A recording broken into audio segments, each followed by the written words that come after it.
Mara kadhaa nimekuwa nikiposti video kutoka kwenye haya mazingira. Wachungaji wengi kwa sababu ya kutokuzungumza ukweli, wamejikuta sasa na wao wanaangushwa na washirika wao, wengine na makatibu wao, wengine na mashemasi wao. Anaacha kusema ukweli, shemasi anavaa nusu uchi, mchungaji anaanza kumtamani shemasi, anaanguka naye kwenye zinaa.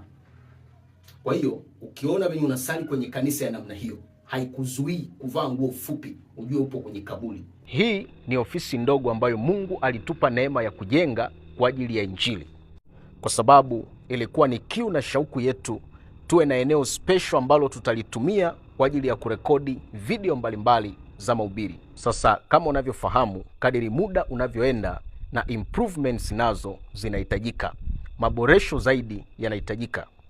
Kwa hiyo ilikuwa ni kiu na shauku yetu kuondoa hivi vitambaa na kuweka background ya kisasa zaidi ambayo itakuwa ni bora zaidi, lakini pia na mifumo ambayo itatusaidia sasa rasmi kuanza vipindi vya live vilivyoambatana na maombi na maombezi.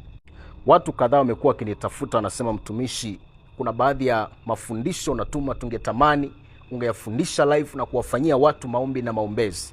So tunahitaji kuimprove hii ofisi na kuweka hiyo mifumo sawa, ili sasa rasmi tuanze hivyo vipindi, lakini pia maombi na maombezi kwa ajili ya watu kufunguliwa na kuwekwa huru kutoka katika vifungo vya giza. Kumekuwa na shuhuda kadhaa za watu kuponywa na kufunguliwa kutoka katika nguvu za giza baada ya kufanya nao maombi, na wengine ni watazamaji wetu. Sasa wengi wakatamani zaidi yale mafundisho tuwe tunayafundisha kirefu tukiwa live, huku tukiwafanyia watu maombezi tukiwa live.